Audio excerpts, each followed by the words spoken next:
welcome everybody here in conversation with Marcelo Brodsky.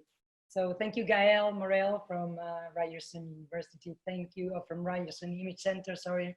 Thank you, Eliot from Prefix, and thank you, Tuer, curator, and she's the one that knows probably the most about Marcelo, and Gabriela from Argentina as well.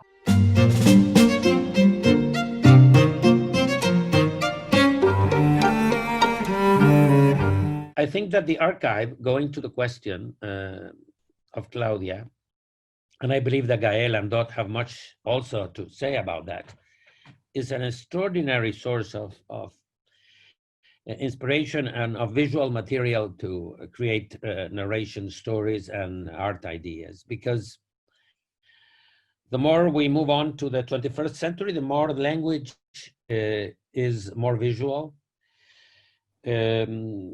Images play a central role in language. All my work from the very beginning has been a combination of text and images, and how they interact and how they help each other to deliver a, let's say, more complex and more emotional narration or story or art.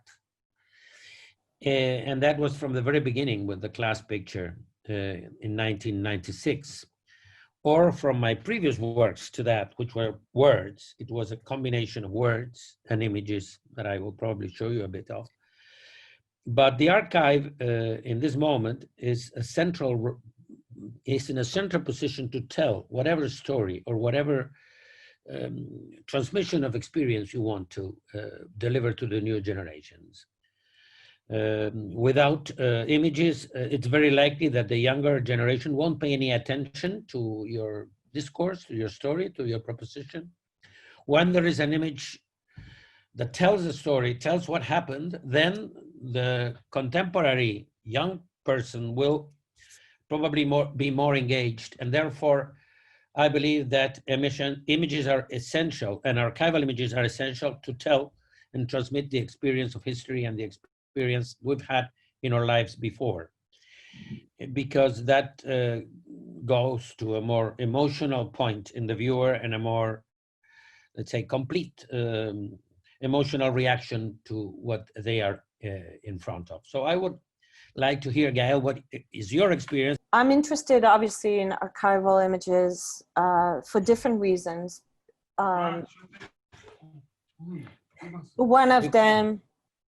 One of them would be that I think, and you touched upon that, it's a great way to connect the past and the present.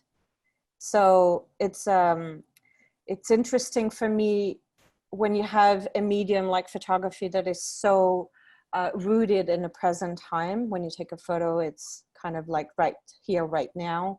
And then when you have an artist who's interested in talking about the past, such as you, Marcelo, I think having access to archival images is a nice tool and a nice way to connect a contemporary project from something that has to do with either memory or history, or both sometimes.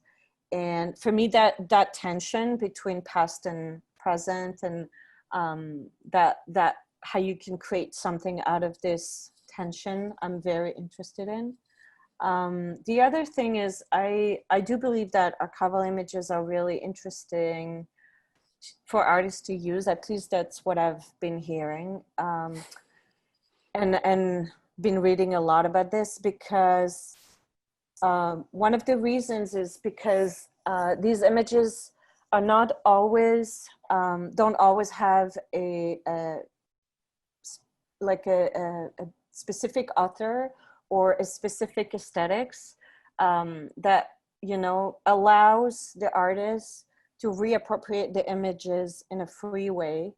And then they can really push the boundaries and use the images in a way that maybe they couldn't do if it was not archival materials.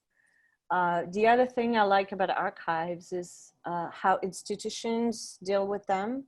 And I'm interested in the politics of the archive, because what archives do you collect? How do you store them? What do you say about them? How do you show them?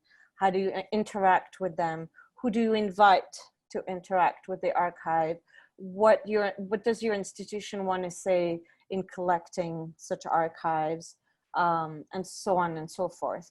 I would just finish by saying that in the case of the exhibition you're mentioning, Marcelo, which was Human Rights, Human Wrongs at the Ryerson Image Center in 2013, it was interesting to see that Mark Seeley, who was the curator of the exhibition, almost approached the collection, the Black Star collection, as an artist who wanted to create something. So he's a curator, he's not an artist, but he creatively used the archive to say something about history, memory, image circulation, what kind of images are being circulated, at what time, in which context, by whom, and to kind of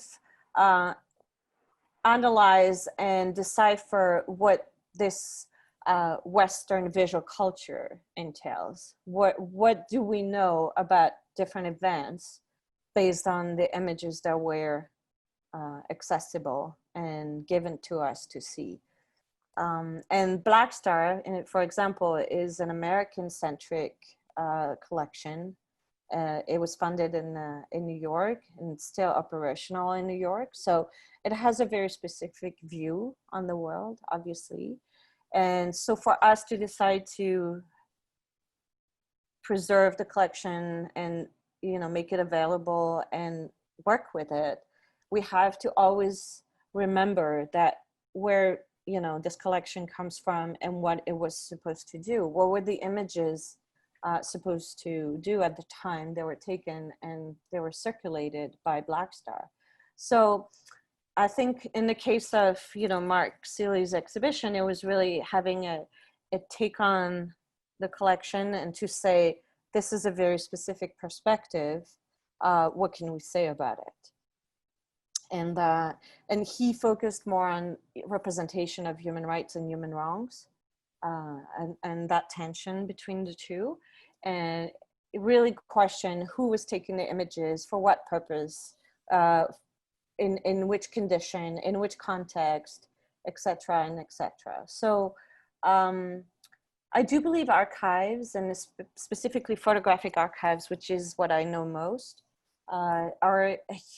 can be a huge source of inspiration for both thinkers, artists, curators, you know, museum professionals, whoever, just because it's so rich usually, and it's so flexible. There's a flexibility in the archives, in the way you can use it, that makes it really exciting, challenging, but exciting at the same time. I think one of the really fantastic things about it, as Gaëlle alluded to, there is this sort of sense that you know, there's the politics of the archive. You know, it's being carefully controlled and created with an intention and you know, a goal and a purpose. But there's also, you know, and so the images like from the Human Rights, Human Wrongs show, such as the ones of Martin Luther King, those ones so clearly enter into an archive with this intentionality that they are, you know, critical and important images. But there's also a latency in archives too, of these other images that maybe at the time they find their way in, and they have even less kind of political weight or political power. There's sort of these subtle moments that feel like you really don't know why anyone would have thought to have put that in at the time, but to a future generation who doesn't understand that moment, yeah, I think those can be some of the images that actually come back around and speak with an incredible power in a way that was never truly expected at the, you know, at the time that they were placed there. So yeah, I think that there's there's this sort of underlying latency within an archive of images that, you know, kind of came to pass but are yet to resurface again. And I like that possibility of the archive as well. This is, for instance, a large installation, 4 meters long, that is based on the archive that was bought by the Archive of Modern Conflict from a Colombian army lieutenant in Bogota. the Archive of Modern Conflict in London, that belongs to a Canadian, in fact, to David Thompson, the owner of Reuters, that has this incredible collection made of vernacular photography, of photo albums related to the conflict that he buys around the world with a group of 15 buyers that are all the time looking for these albums and bringing them to their Holland Park building, where they are classified and put to have an order. Well, I had the possibility of showing a new work in Colombia in an exhibition of references of contemporary art in a Colombian art fair, Arbo.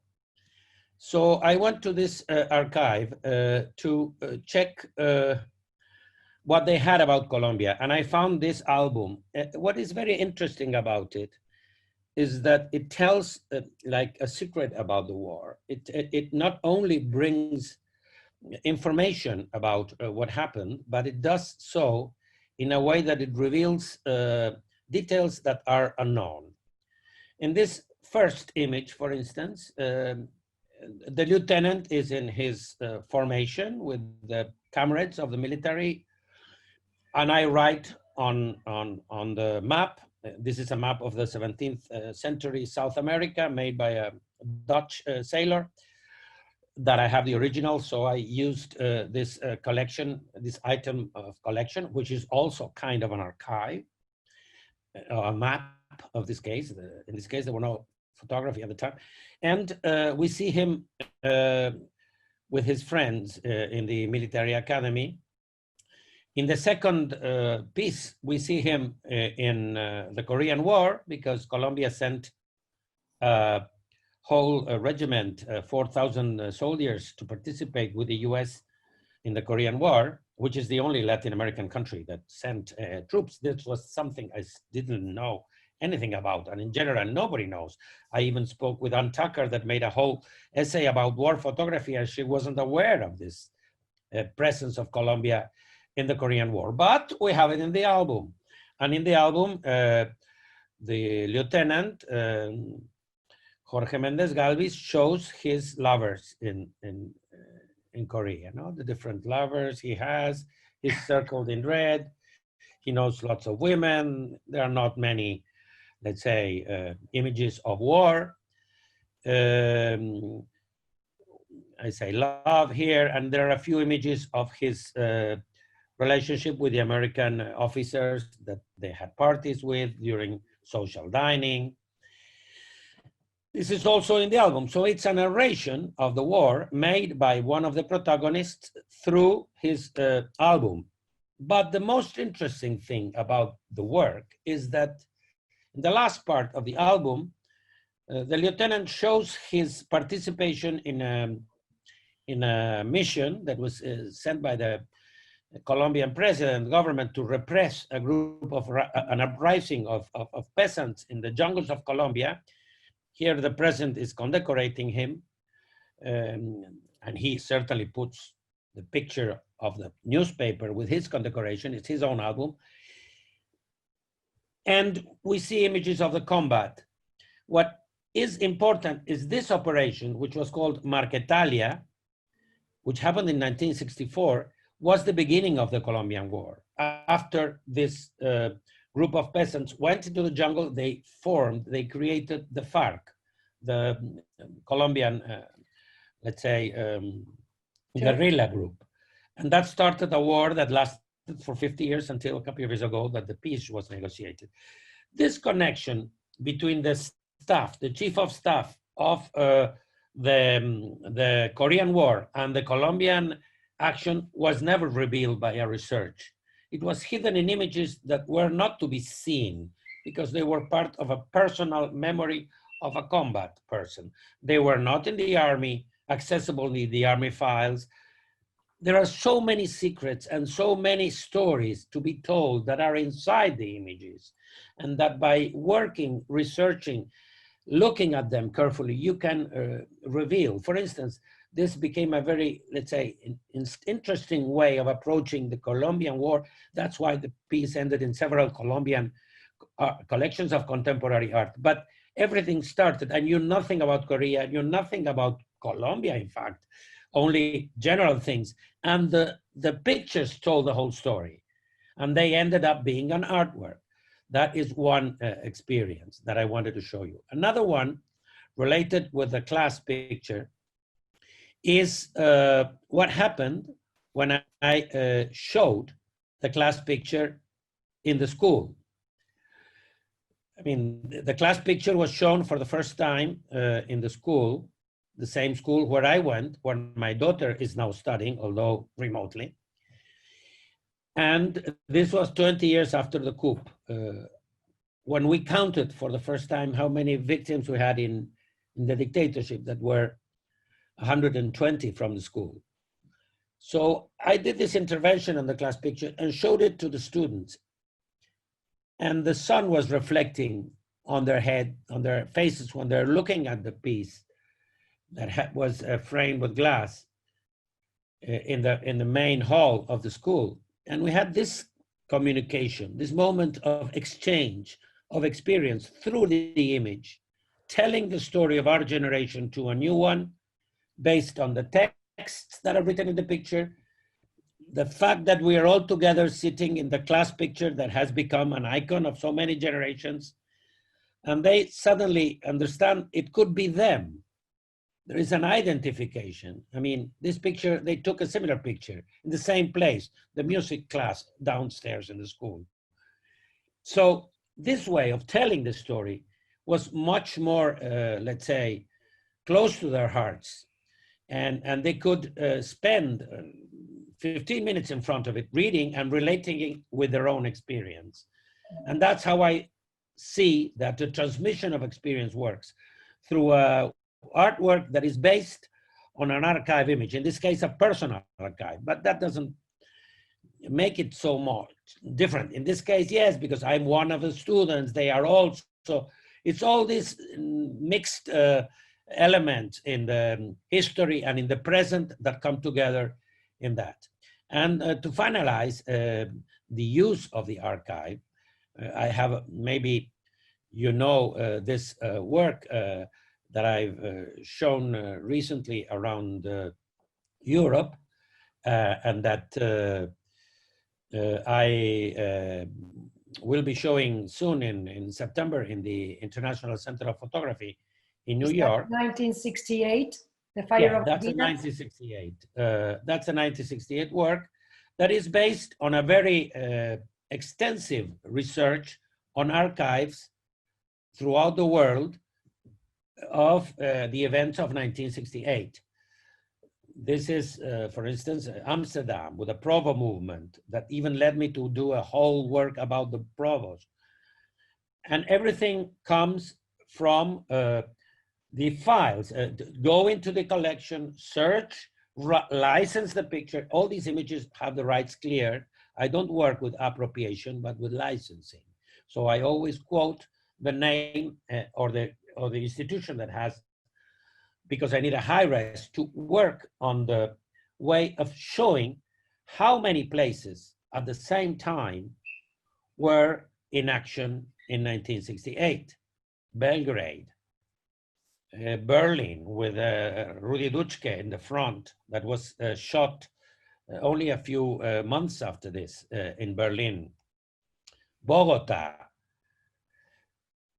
this interesting picture of Bonn, where the famous Eddie Adams picture of Vietnam, one of the two icons of the Vietnam War, is immediately transformed into a poster in Germany only 2 months after the picture was taken in Saigon. So the images, it shows how also how images circulated. And it is also, yes? They mutate, right? Yeah, how they travel, no? Or this, which is the most famous picture of Slovakia. There's a whole book about it, not so known elsewhere, but it is called the bare-chested man in front of the tank when the Prague and Czechoslovakia invasion in '68. Or this image of India, the photographer I called to look for this image, Sabrata Patranovis, had received from me the first call for an image in 25 years. For 25 years, nobody had called him for a picture. Those pictures are totally hidden, forgotten in the files of a photographer. They have all this information that can be put together in a whole narration, and they are totally forgotten. As this one, well, this was from Getty, etc. All these images show details. For instance, this is a group of friends in an activist march in Córdoba, in Argentina, in '69, El Cordobazo. It's a group of friends that usually get together to drink beer. But in this moment, instead of drinking beer, they have the box of the beer here and they have the Molotovs. So it's that they are resisting together as if they could be in a bar drinking a beer. That's something that I see in the picture. I didn't know this about the Cordobazo. But when you outline it in the picture with color and text, all of a sudden, this document becomes a more intimate, let's say, narration of that. And in conversation with the rest, presents 68, or these images of the shoes left behind running from the police in Dakar. All this information is in the images, and one takes to the other. For instance, speaking about Mark Seeley, when he knew I was working on 68, Mark said, okay, you have to put the Caribbean, you have to include the Rodney riots. Of course, I knew nothing about the Rodney riots. I'm the Pampas in the South. But I started researching. I found a picture of the Rodney riots from the Gleaner, which is the newspaper where they were marching in front of, and got to know more about this man, Walter Rodney, who was a teacher in Tanzania and in Guyana and in Jamaica, a black activist, an Africanist who wrote several books. I knew nothing about him, but I even got to go to a Congress in Atlanta 2 years ago, invited by his family because of this work in which his legacy was discussed. And everything started with a suggestion to look for a file, for a picture, and all of that becomes a whole story that you can dig into and learn from. And that's totally open for anybody else to do. For instance, you see here in London, in '68, that Che Guevara had been killed in Bolivia only 4 months before he was marching in London. He was killed in October. This was in March '68. He was killed in October '67. Only 4 months after his killing in Bolivia, the Che was marching in London for the march to the Grosvenor Square, American University against the war, American Embassy against the war in Vietnam. So using this resource of digging into history through the files and working on them with text, with research and with color, enables me to tell a story, I think, in an emotional way, and a younger generation identifies with it. Because when young people today see these people in the streets, they identify, could be us. Okay, it's 50 years ago. Okay, it's an intelligence service image. That's why all the students have a number on them, 1, 2, 3. They are just to be identified. This is a picture from the intelligence service. It doesn't matter, it works anyway. Or here, Mexico. The Tlatelolco massacre was as important as May '68 for us. The Tlatelolco massacre in Mexico City. All this put together. The only way in which I can do this is with the archive. I was 13 then. The ideas affected my viewpoint of the world, but I wasn't a photographer going around, and nobody was shooting all this at the same time. So I believe the archive is an incredible resource to create and transmit ideas. This is basically what I have to say on this matter.